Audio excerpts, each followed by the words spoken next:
Welcome again. सो आज हम लोग करेंगे कोऑर्डिनेशन केमिस्ट्री का पार्ट 2। पार्ट 1 में हम लोग ने अब तक क्या कर लिया था। पार्ट 1 में हम लोगों ने अब तक कोऑर्डिनेशन कंपाउंड्स क्या होते हैं, वर्नर्स थ्योरी उसमें कवर किया था। और हम लोगों ने उसमें से स्ट्रक्चरल और ऑप्टिकल आइसोमेरिज्म देख लिए थे। लिगेंड के बारे में भी हम लोगों ने थोड़ा बहुत देख लिया था। ठीक है, तो इतना सब जानने के बाद आज हम लोग पढ़ेंगे bonding in a coordination compound, जिसमें हम लोग वीबीटी और सीएफटी को आज खत्म करेंगे। और यही हम लोग का मोस्ट इंपॉर्टेंट मतलब कि क्या है, टॉपिक्स हैं।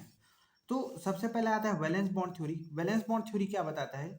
ये बेसिकली हाइब्रिडाइजेशन के बारे में बताता है। किसके बारे में बताता है? हाइब्रिडाइजेशन के बारे में बताता है। हाइब्रिडाइजेशन एंड ज्योमेट्री के बारे में बताता है।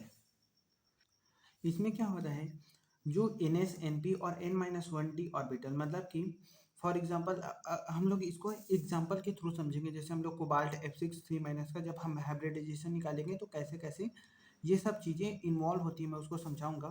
इसके पहले आप लोग ये देख लो कि सिंपली क्या होता है, एस पी और डी ऑर्बिटल आपस में मिक्स होकर के हाइब्रिडाइज्ड ऑर्बिटल बनाते हैं, जिनका एनर्जी इक्विवेलेंट होता है। और वो ये हाइब्रिडाइज्ड ऑर्बिटल का एक डेफिनेट ज्योमेट्री होता है।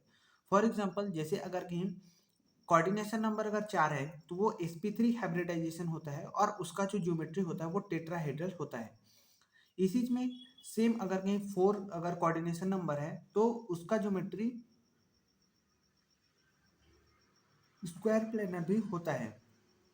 यहाँ पर जो डी ऑर्बिटल यूज होता है वो ऑर्बिटल होता है d x square minus y square. और यह ट्राइगोनल पिरामिडल में जो डी ऑर्बिटल यूज होता है वो होता है डी जेड स्क्वायर।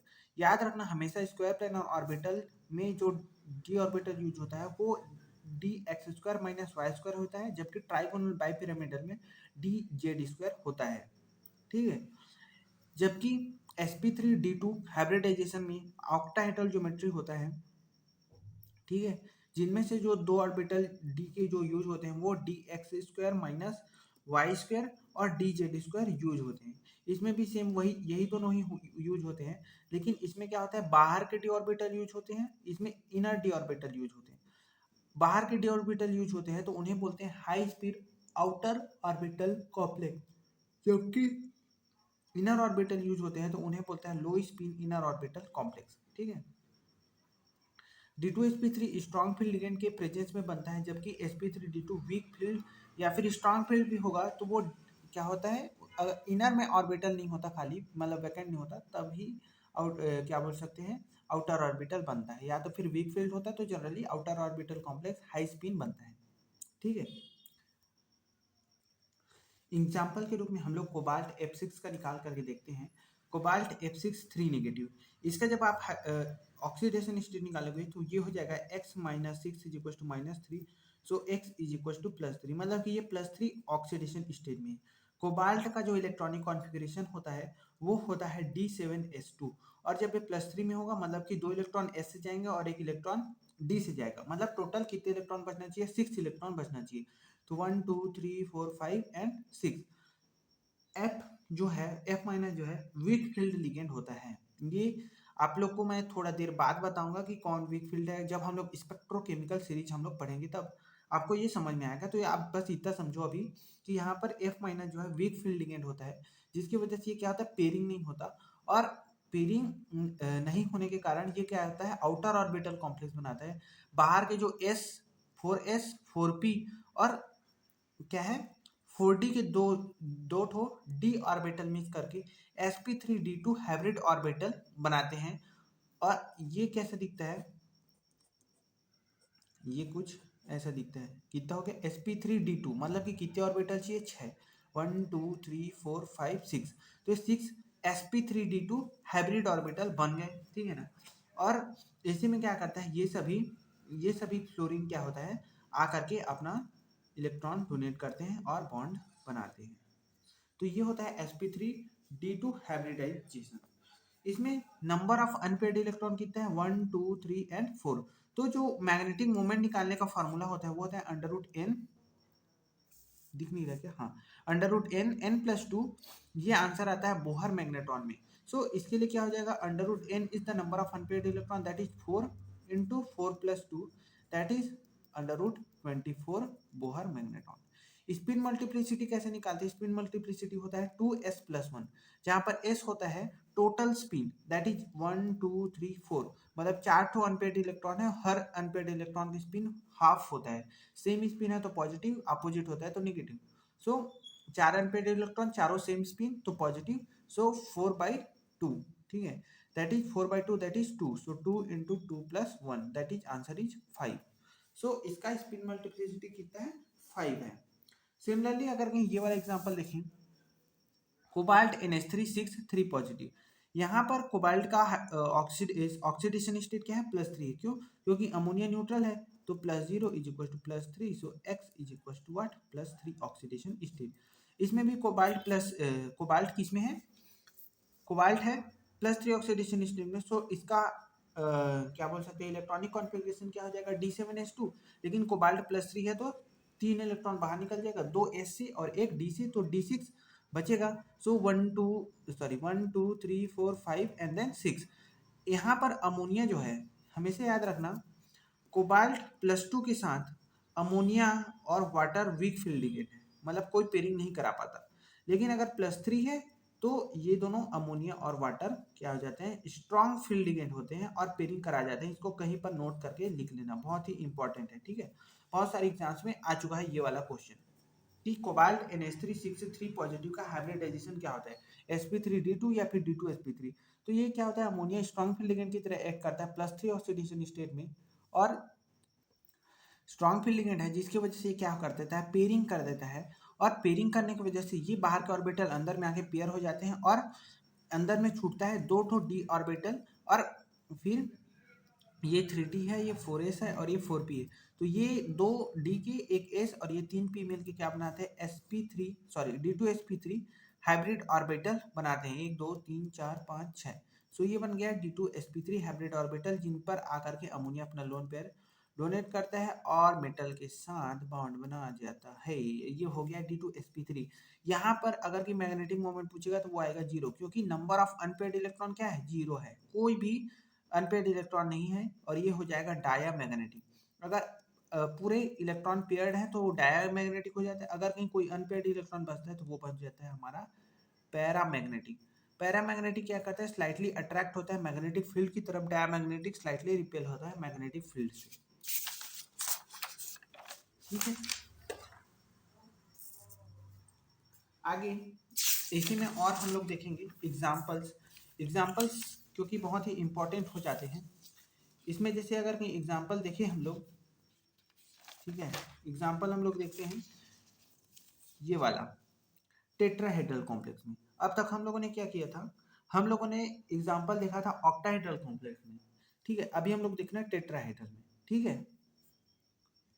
सो NiCl4, सो निकल का ऑक्सीडेशन स्टेट क्या हो जाएगा हमारे पास? X, क्लोरीन होता है माइनस का, सो माइनस माइनस 1 इंटू में 4, ठीक है ना, -1 इंटू में 4, that is equal to -2, so x -4 is equal to -2, so x is equal to +2।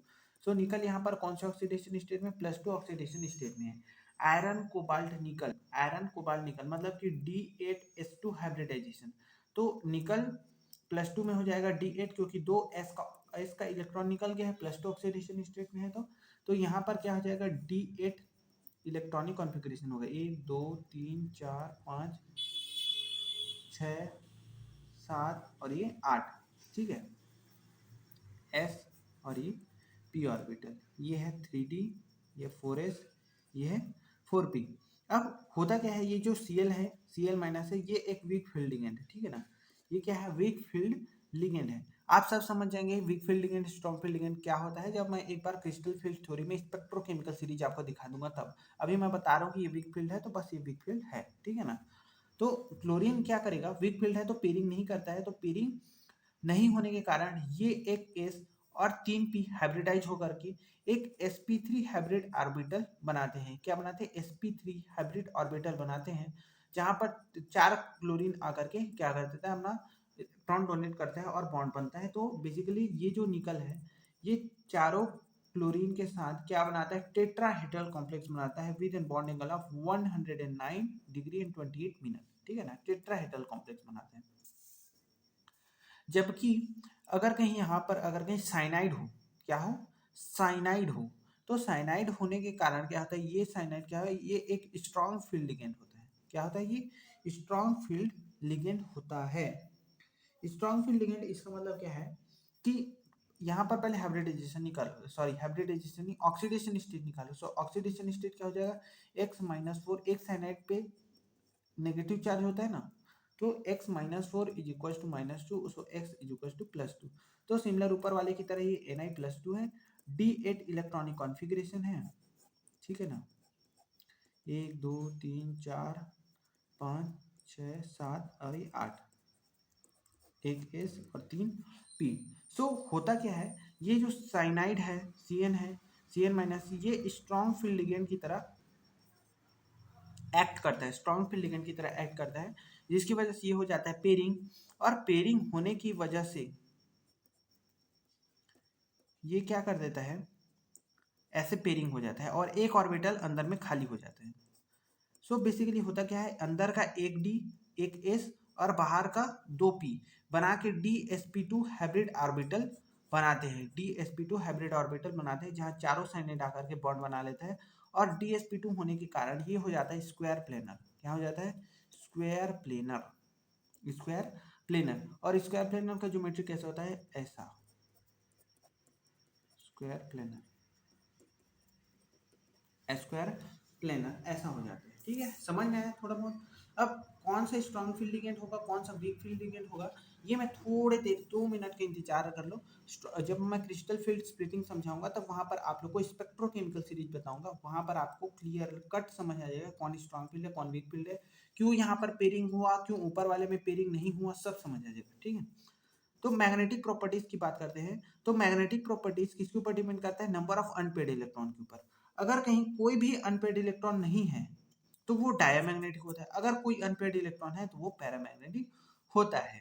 ठीक है, ये वैलेंस बॉन्ड थ्योरी के अकॉर्डिंग पता चलते हैं, लेकिन जो एक्चुअल में कितना होता है क्वांटिटेटिव अप्रोच कि स्पिन ऑनली मैग्नेटिक मोमेंट कितना होता है √n+2, ये बेसिकली हम लोग को पता चलता है क्रिस्टल फील्ड थ्योरी से, क्रिस्टल फील्ड थ्योरी से। तो ये जो फार्मूला आया है √n+2 बोहर मैग्नेट्रॉन में जो आंसर आता है, ये बेसिकली क्रिस्टल फील्ड थ्योरी का ही एक एप्लीकेशन है। ठीक है ना, तो आगे पढ़ते हैं क्रिस्टल फील्ड थ्योरी, जहाँ पर मैं आप लोग को वही स्पेक्ट्रोकेमिकल सीरीज दिखाता हूँ, जिनमें आप लोग को प्रॉब्लम आ रही है कि कौन सा वाला स्ट्रॉन्ग फील्ड होगा, कौन सा वाला वीक फील्ड होगा। ठीक है ना, सो क्रिस्टल फील्ड स्प्लिटिंग में क्या होता है, एक्चुअली इसको बोलते हैं crystal field theory, CFT, crystal field theory. ठीक है ना, क्रिस्टल फील्ड थ्योरी बोलते हैं। इसमें क्या होता है, ऑक्टाहेड्रल में अलग स्प्लिटिंग होता है, टेट्राहेड्रल में अलग स्प्लिटिंग होता है, स्क्वायर प्लेनर में अलग स्प्लिटिंग होता है। आपके एनसीईआरटी बुक में ऑक्टाहेड्रल और टेट्राहेड्रल का ही स्प्लिटिंग दिया है, स्क्वायर प्लेनर का स्प्लिटिंग नहीं दिया है, इसलिए मैं उसको नहीं बताने वाला। ठीक है ना, आपको अगर जानना होगा तो कमेंट कर देना, फिर मैं वीडियो बना दूंगा। ऑक्टाहेड्रल स्प्लिटिंग में होता क्या है, बीच में एक होता है मेटल। ठीक है ना, ऑक्टाहेड्रल कैसे दिखता है, ऐसा होता है ना, ऑक्टाहेड्रल ज्योमेट्री कुछ ऐसा होता है कि ये चारों जो है वो सेम प्लेन में होते हैं, और ये जो है ये क्या होता है, एबो द प्लेन होता है, और एक जो पॉइंट है वो बिलो द प्लेन होता है। मतलब कि ये एबो द प्लेन है, ये बिलो द प्लेन है, ऊपर है ये और ये नीचे है, और ये चारों क्या है, सेम प्लेन में है। ये क्या है, चारों सेम प्लेन में है, ये वाला एबो है और ये वाला बिलो है। ठीक है ना, ये होता है ऑक्टाहेड्रल ज्योमेट्री, जो या तो D2sp3 हो सकता है या फिर sp3d2 हो सकता है। इसमें स्प्लिटिंग कैसे होता है, एक्चुअली में इसमें क्या होता है, जब कोई मेटल रहता है तो जितने भी लिगेंड है, अगर कि मेटल को हम लोग एज्यूम करें एक क्यूबिकल बॉक्स के सेंटर में, तो जितने भी लिगेंड अप्रोच करते हैं वो कैसे अप्रोच करते हैं, जैसे कि एक क्यूब के फेस से, फेजियल अप्रोच होता है। मतलब कि अगर कहीं क्यूब के सेंटर में मेटल प्रेजेंट है तो जितने भी लिगेंड है फेस वाइज अप्रोच करेंगे, जिसकी वजह से होता क्या है कि अब हमारे पास क्या है, डी ऑर्बिटल में बहुत सारे ऑर्बिटल, जैसे DXY है, DYZ है और DZX है, और एक है हम लोग का DX² - Y² और दूसरा है DZ²। सो ये जो तीन ऑर्बिटल है ये प्रेजेंट होता है between the axis, this orbitals are present between the axis, जबकि DX² - Y² और DZ² they are present on the axis, they are present on the axis. अब ये जो फेज वाइज जब अप्रोच करता है लिगेंड मेटल को, तो क्या होता है कि प्राइमरी इंटरेक्शन के कारण शुरुआत में क्या थे, सभी जो डी ऑर्बिटल थे वो ग्राउंड स्टेट में थे, सभी डीजेनरेट थे। डीजेनरेट मतलब कि सभी डी ऑर्बिटल का एनर्जी क्या था, सेम था। डीजेनरेट मतलब कि सेम एनर्जी, मतलब कि सेम ही थे, उसको बोलेंगे ग्राउंड स्टेट। लेकिन जैसे ही लिगेंड ने अप्रोच किया तो उसको दिखा स्फेरिकल सिमेट्री, मतलब कि सभी के सभी ऑर्बिटल्स इक्वली रिपेल हुए लिगेंड के कारण, और उन सभी डी ऑर्बिटल का एनर्जी थोड़ा सा बढ़ गया, जिसको हम लोग डी एक्साइटेड स्टेट बोले। इसी को हम लोग प्राइमरी इंटरेक्शन भी बोलते हैं, जहां पर सभी ऑर्बिटल सिमिलर रिपल्सन एक्सपीरियंस करते हैं। लेकिन होता क्या है, जैसे जैसे और करीब आते जाते हैं, करीब आते जाते हैं, तो जो एक्सियल ऑर्बिटल होते हैं वो ज़्यादा रिपल्सन फील करते हैं और उनका एनर्जी बढ़ जाता है। D x square minus y square और डी जेड स्क्वायर का एनर्जी बढ़ जाता है, क्योंकि ये जो लिगेंड्स अप्रोच कर रहे हैं ये एक्सियल अप्रोच करते हैं। ये लिगेंड्स कैसे अप्रोच करते हैं, एक्सियल अप्रोच करते हैं, जिसकी वजह से d x square minus y square और डी जेड स्क्वायर का एनर्जी बढ़ जाता है।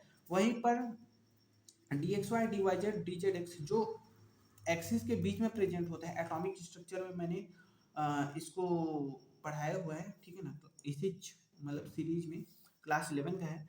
वैसे आप लोग को डी ऑर्बिटल का शेप एंड साइज तो पता ही होगा कैसा होता है। सो ये जो होता है d x y d y z और डी जेड एक्स, ये बिटवीन द एक्सिस प्रेजेंट होता है, जिसकी वजह से क्या होता है, ये लेस रिपल्सन फील करते हैं। लेस रिपल्सन फील करने की वजह से होता क्या है कि इनका एनर्जी कम हो जाता है, और d x square minus y square और डी जेड स्क्वायर का एनर्जी बढ़ जाता है, क्योंकि वो ज़्यादा रिपल्सन फील करते हैं। ये जो नीचे में 3 ऑर्बिटल हैं ये लोअर एनर्जी में आ जाते हैं एक्साइटेड स्टेट के मुकाबले, और जबकि ये दोनों अप एक्साइटेड स्टेट के एनर्जी से ज़्यादा हो जाते हैं। ये जो स्प्लिटिंग हुआ इसी को बोलते हैं क्रिस्टल फील्ड स्प्लिटिंग। इसी स्प्लिटिंग को क्या बोलते हैं, क्रिस्टल फील्ड स्प्लिटिंग। और ये जो लाइन है इसको बोलते हैं बैरी सेंटर।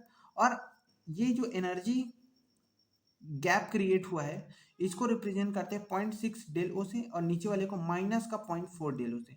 माइनस इसलिए ये माइनस का साइन स्टेबलाइजेशन एनर्जी को दिखा रहा है, कि नेगेटिव साइन क्या करता है, स्टेबिलिटी को दिखाता है। जितना ज़्यादा नेगेटिव साइन होता है किसी भी एनर्जी के सामने तो वो उतना ही स्टेबल होता है, मतलब कि कुछ ना कुछ अमाउंट ऑफ एनर्जी रिलीज हुआ है, ऐसा करके दिखा रहा है, ठीक है ना। अब नीचे वाले को बोलते हैं T2G, ऊपर वाले को बोलते हैं EG। मतलब नीचे के 3 ऑर्बिटल को बोलेंगे T2G, ऊपर वाले को EG। T2 EG, T2G, G किसको रिप्रेजेंट करता है, जी रेट को बताता है। जी रेट ये किसको रिप्रेजेंट करता है, जी रेट centre of symmetry of orbital को रिप्रेजेंट करता है, जिसके बारे में आप लोग को जानने की ज्यादा जरूरत है नहीं, ठीक है। आप बस इतना समझो, नीचे वाले को T2G बोलते हैं, ऊपर वाले को EG बोलते हैं। T2G में 3 ऑर्बिटल होते हैं, EG में 2 ऑर्बिटल होते हैं। EG वाले की एनर्जी ज्यादा, T2G वाले का कम। T2G वाले का एनर्जी माइनस का 0.4 डेल ओ से कम होता है, ऊपर वाले का 0.6 डेल ओ। यहाँ पर डेल ओ रिप्रेजेंट करता है ऑक्टाहेड्रल ऑक्टाहेड्रल ऑक्टाहेड्रल स्प्लिटिंग, ठीक है ना। ऑक्टाहेड्रल स्प्लिटिंग को रिप्रेजेंट करता है। अब बेसिकली होता क्या है, अब हम कैसे जानेंगे, मतलब स्प्लिटिंग तो सभी में होगा। स्प्लिटिंग क्या होगा, सभी में होगा, चाहे कुछ भी लिगेंड ले लो आप, चाहे इनमें से कुछ भी लिगेंड ले लो, सभी में स्प्लिटिंग होगा। लेकिन किस में स्प्लिटिंग ज़्यादा होगा, किस में ये एनर्जी गैप ज़्यादा होगा, मतलब किस में डेल ओ का वैल्यू ज़्यादा होगा। और एक चीज़ और, किस में पेयरिंग होगा और किस में पेयरिंग नहीं होगा, ये बात भी समझो, किस में पेयरिंग होगा और किस में पेयरिंग नहीं होगा, इसको भी समझो। तो ये क्या है, स्पेक्ट्रोकेमिकल सीरीज है। स्पेक्ट्रोकेमिकल सीरीज में हम लोगों ने क्या किया है, लिगेंड्स को उनके फील्ड स्ट्रेंथ के अकॉर्डिंग हम लोगों ने अरेंज कर दिया। जैसे I minus B R minus ACN Cl H2 FOH C2O4 2 minus water NCS EDTA ammonia EN CN और CO। इधर वाले क्या होते हैं, इधर वाले ये क्या है, पाई एक्सेप्टर है, ये भी पाई एक्सेप्टर है, ये क्या है, सिग्मा डोनर है, ठीक है ना। तो इन लोग क्या होते हैं, स्ट्रॉन्ग फील्ड लिगेंड होते हैं। इधर साइड वाले क्या हो जाते हैं, strong field ligand, they are strong field ligand. जबकि इधर वाले जितने भी हैं they are what, they are weak field ligand. Weak field ligand मतलब कि ये पेयरिंग नहीं करा पाते। सामने वाले क्या आते हैं, पेयरिंग नहीं करा पाते, जबकि इधर वाले क्या आते हैं, पेयरिंग करा देते हैं, पेयरिंग करा देते हैं। उसी को मैंने लिखा है, जैसे वहां पर अमोनिया था तो अमोनिया क्या करा रहा था, पेयरिंग करा था, लेकिन जो क्लोरीन है वो पेयरिंग नहीं करा रहा था। साइनाइड पेयरिंग करा रहा था, ठीक है ना, साइनाइड पेयरिंग करा रहा था, लेकिन क्लोरीन पेयरिंग नहीं करा रहा था, ठीक है ना। फ्लोरीन भी होता तो पेयरिंग नहीं कराता। हमेशा याद रखना, कभी भी आप देखना कि जो हैलाइड डोनर होते हैं दे आर वीक उससे ज़्यादा स्ट्रांग होते हैं ऑक्साइड डोनर, मतलब ऑक्सीजन से डोनर, ठीक है ना, ऑक्सीजन डोनर, ऑक्सीजन डोनर। और उससे भी ज़्यादा स्ट्रांग होते हैं नाइट्रोजन डोनर, और नाइट्रोजन से भी ज़्यादा स्ट्रांग होते हैं कार्बन डोनर। मतलब कार्बन एटम से अगर कोई डोनेट करेगा तो वो और ज़्यादा स्ट्रांग होता है, ठीक है ना। नाइट्रोजन से डोनेट करेगा तो वो भी स्ट्रांग, लेकिन ऑक्सीजन और हैलाइड वाले वीक डोनर होते हैं, वीक फील्ड होते हैं। इसको और कैसे दिया जाता है कि अगर कहीं किसी में डेल ओ का वैल्यू कम है पेयरिंग एनर्जी से। अब पेयरिंग एनर्जी क्या है, ठीक है, अब पेयरिंग एनर्जी क्या है इसको मैं समझते हैं, इसको जरा समझते हैं पेयरिंग एनर्जी क्या होता है। फॉर एग्जांपल ये क्वेश्चन दिया है, इसमें क्या है, कोबाल्ट प्लस 3 ऑक्सीडेशन स्टेट में, तो कोबाल्ट प्लस 3 में होने की वजह से इसका इसका क्या हो जाएगा, ये हो गया इसका ऑर्बिटल, इसमें 1 2 3 4 5 और 6, मतलब कि D6 इलेक्ट्रॉनिक कॉन्फ़िगरेशन होगा कोबाल्ट प्लस 3 का, ठीक है ना।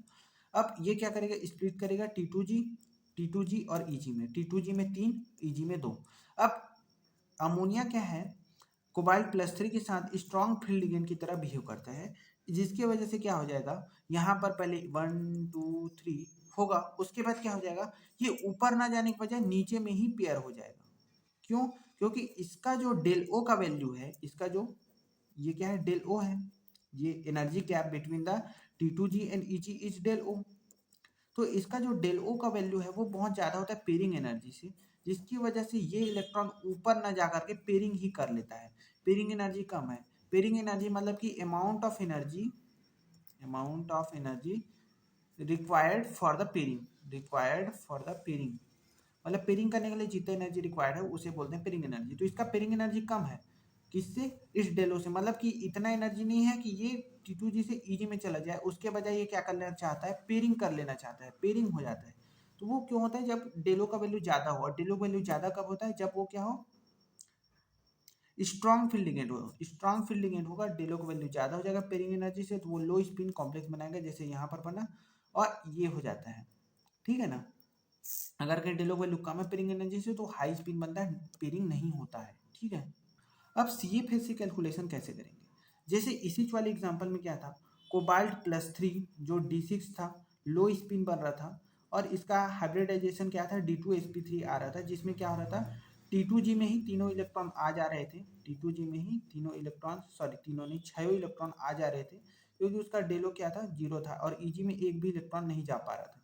तो इसके लिए CFSC कैसे कैलकुलेट करेंगे, CFSC का फॉर्मूला हो जाता है number of electron in T2G into minus का 0.4 डेलो plus number of electron in Eg multiplied by 0.6 डेलो, ठीक है।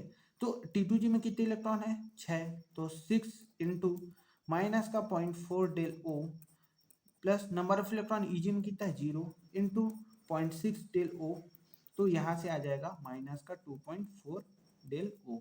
तो इसका क्रिस्टल फील्ड स्टेबलाइजेशन एनर्जी क्या हो जाता है, माइनस का 2.4 डेल ओ हो जाता है। ऐसे हम लोग कैलकुलेट करते हैं।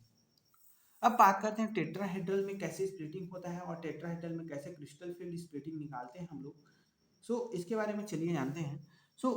टेट्राहेड्रल में क्या होता है, टेट्राहेड्रल में होता है 4 एटम, ठीक है ना, जैसे NiCl4, NiCl4, NiCl4 क्या होगा, टेट्राहेड्रल होगा। तो इसमें क्या होता है, इसमें क्या होगा, जैसे अगर कहीं मान लीजिए, अगर कहीं हम लोग कहाँ पर मैं एक्सप्लेन करूँ, जैसे अगर मान लो अगर कहीं कोई क्यूबिकल बॉक्स है, और ऐसा एज्यूम करते हैं कि मेटल क्यूबिकल बॉक्स के सेंटर में, तो जो लिगेंड अप्रोच करेगा, जो चारों लिगेंड अप्रोच करेगा, वो अल्टरनेट कॉर्नर से अप्रोच करेगा। जैसे एक लिगेंड अगर यहाँ से अप्रोच करेगा तो दूसरा वाला यहाँ से करेगा, यहाँ से नहीं करेगा, ठीक है ना, दूसरा वाला यहाँ से करेगा। तीसरा अगर कहीं यहाँ से करेगा तो ये यहाँ से नहीं करेगा, ठीक ना। अगर मान लो कहीं चौथा यहाँ से कर रहे हैं तो यहाँ से नहीं करेगा। मतलब चारों अल्टरनेट कॉर्नर से लिगेंड क्या करता है, अप्रोच करता है, चारों अल्टरनेट कॉर्नर से अप्रोच करते हैं। तो इसमें क्या होता है कि मान लो कि शुरू में सभी d orbital dxy dy dz x और dx square minus y square और dz स्क्वायर सभी डीजेनरेट ऑर्बिटल से सभी की एनर्जी सेम है। जैसे ही लिगेंड अप्रोच किया तो क्या किया, सभी के सभी ऑर्बिटल ने इक्वल रिपल्सन फील किया, जिसको हम लोगों ने प्राइमरी इंटरेक्शन बोला था, और सभी की एनर्जी थोड़ा सा बढ़ गया, और इसको हम लोगों ने डी एक्साइटेड स्टेट बोला, ये डी ग्राउंड स्टेट था, ठीक है ना। अब और ज्यादा पास आया, और ज्यादा पास आया, और क्या हुआ, अब स्प्लिटिंग हुआ। अब स्प्लिटिंग कैसे हुआ, यहाँ पर क्या हो रहा था कि एक्सियल ऑर्बिटल क्या होगा, ऐसे फेस में से पास होगा, फेस में से पास होगा, जबकि यहाँ पर लिगेंड फेस से तो आ ही नहीं रहा है, कहाँ से आ रहे हैं, कॉर्नर से आ रहा है, that is in between the face. तो जो ऑर्बिटल क्या हो गया, नॉन एक्सियल है, जो ऑर्बिटल क्या है, नॉन एक्सियल है, वो ज्यादा रिपल्सन फील करते हैं। इसी वजह से क्या होता है, d x y d y z और डी जेड एक्स जो इन बिटवीन द एक्सिस होते हैं, इन बिटवीन द एक्सिस होते हैं, वो ज्यादा रिपल्सन फील करते हैं, उनमें रिपल्सन क्या होता है, ज्यादा होता है, जिसकी वजह से वो क्या हो जाता है, उनका एनर्जी ज्यादा हो जाता है। जबकि जो ऑर्बिटल एक्सियल होते हैं, d x square minus y square और डी जेड स्क्वायर, तो इनका एनर्जी ज्यादा होता है, तो ये कम हो जाता है इनका एनर्जी, और इसको बोलते हैं बैरी सेंटर। नीचे वाले को T2 बोलते हैं, ऊपर वाले को E बोलते हैं। यहाँ G नहीं लगाना है, यहाँ ये जो ऑर्बिटल ये जीरेड नहीं होता, यहाँ पर T2 और E होता है, ठीक है ना। सेम टू सेम, बस क्या करेंगे, ऑक्टाहेड्रल फील्ड वाला को स्प्लिट कर देंगे, मतलब रिवर्स कर दिया है, और कुछ नहीं हुआ, ठीक है ना। अब यहाँ पर क्या होता है, ये होता है माइनस का 0.6 डेल टी, ऊपर का हो जाता है प्लस का 0.4 डेल टी, ठीक है ना। वहां पर डेल ओ था, O stand for octahedral, T stand for tetrahedral, ठीक है।